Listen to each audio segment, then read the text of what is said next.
In today's session, we shall see the continuation of the lesson force and pressure. In today's agenda, we will be seeing about the different classification of forces. Under the classification of forces, in the previous video, we saw what is a force. Can anybody remember and tell me what a force is?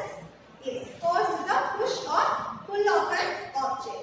And in previous video, we saw about the effects of force, the properties of force, and also the resultant forces. Okay. So in today's session, we shall see the classification of forces.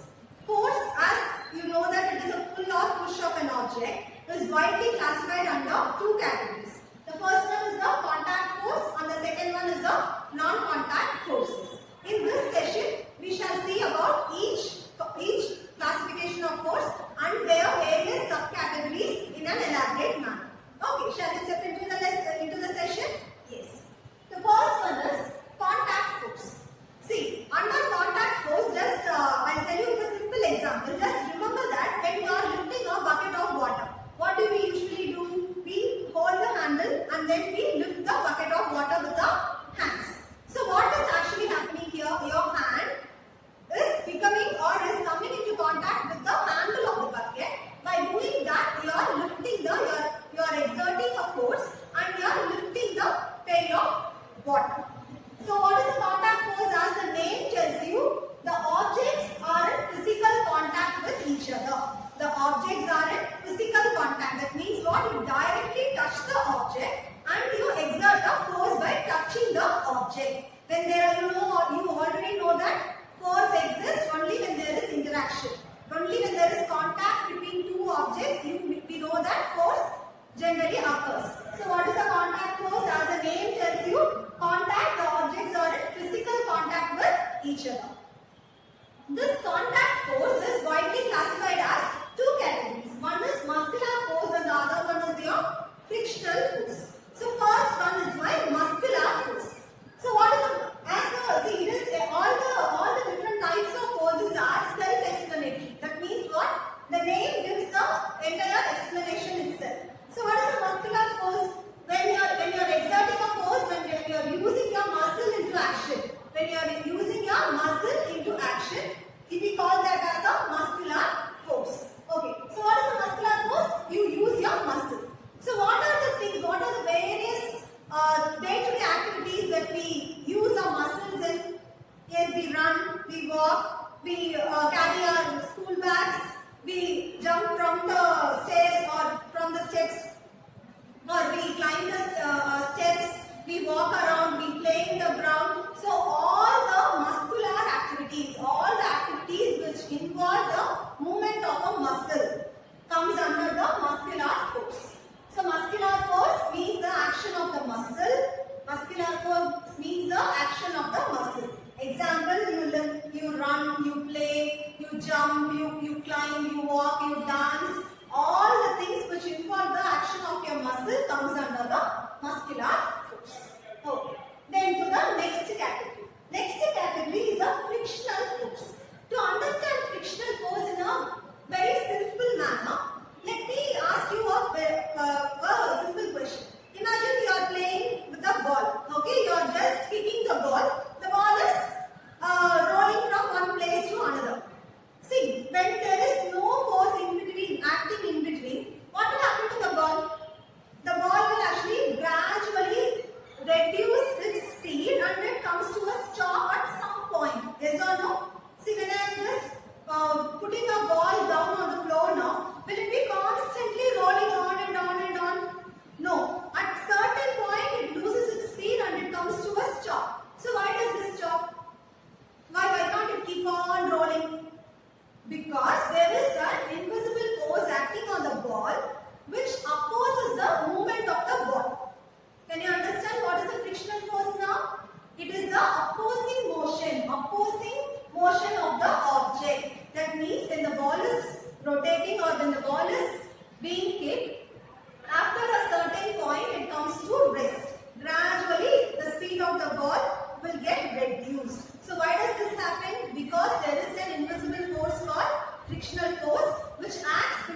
direction.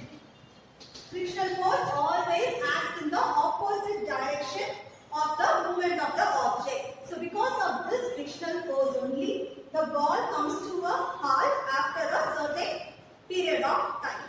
So shall we summarize once again what is a contact force? So a contact force, as the name tells you, what is it? Contact force exists only when there is a physical contact between the objects. Only when there is a physical contact. It is, the name itself is self-explanatory. That means the name gives you the meaning itself.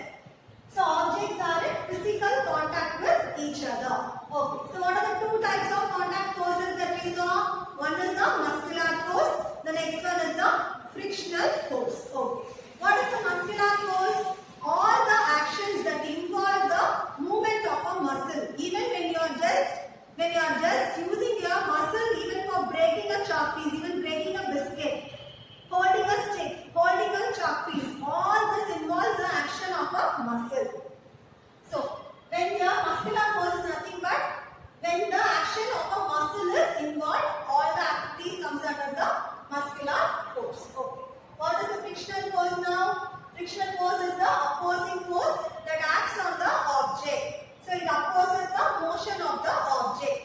To understand frictional force in a much better manner, imagine when there is no frictional force at all. What will happen? See, one object and the other will actually keep on sliding. That will, you cannot even walk on the ground if there is no frictional force. You will just fall down on the ground immediately. So only because of the frictional force, that is the grip that holds the objects together. So because of the friction force only, the object, that is the ball which has been rotated, comes to a halt after a certain amount of time. So one important point you have to remember under frictional force is what? The direction of the frictional force is always opposite to that of the movement of the object. Understood? So if this is the ball, this is the ground, if the ball is rotating in this direction, the frictional force acts in the opposite direction. This is the direction of the frictional force. Hope you understood what is contact force. Shall we move on to what is non-contact forces? Yes. Okay. So now to the non-contact force. Non-contact, as the name actually tells you, is what? There is no physical contact between the objects. That means there is interaction. You should not wonder that there is no interaction at all. No, it is not like that. There is interaction, but there is no physical contact. The objects do not touch each other in a visible manner. They don't touch each other visibly. But there is the force of attraction, or there is interaction between the objects. So non-contact is what? No contact, no physical contact between the objects. So under non-contact, there are three classifications. So the first one is the magnetic force. It is very, very simple. Magnetic force, we know that when a magnet is brought near some iron fillings or some iron nails, obviously the iron nails get attracted towards the magnet. So magnetic force is what? The force of attraction between a magnet on other objects, or even between two magnets also. When you bring the north pole of one magnet and the south pole of another magnet, what happens? Both will stick to each other. We would have played in our childhood times, right? We would have kept two magnets, we try to join them. Certain magnets will join, other ends might not join. This even you can write at your home and see. So what is a magnetic force? Magnetic force is between either two magnets or from one magnet or other components also. So that is your magnetic force. Shall we go on to the next one? That is your electrostatic force. See, electrostatic force, it is very, you can experience this in many places. See, when your TV is running, when you go and keep your hands near to the TV or any of even the computer screen, you can experience goosebumps on your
your mere plastic scale, when I am rubbing with my hands or on any other book or even on my head, it accumulates a charge. So because of this charge, it attracts the charged or uncharged bodies. So what is an electrostatic force? It is a force exerted by one charged body on either another charged or uncharged body. What is an electrostatic force? Once again, the force exerted by a charged body on an uncharged or another charged body. Example is, you can have a plastic scale, rub it over your hands and you can see that the pieces of paper are getting attracted towards the scale. Shall we move on to the next type of contact force? Yes, the last and the final type of contact force is my gravitational force. So this we are very familiar with, right? What is gravity? It is the pull of earth or the attraction provided by earth. We all know that earth acts like a very big magnet. Earth is like a big magnet. So it keeps on pulling things towards itself. So what is the gravitational force? It is the force of attraction exerted by earth on all other objects. Hope you understood the non-contact forces.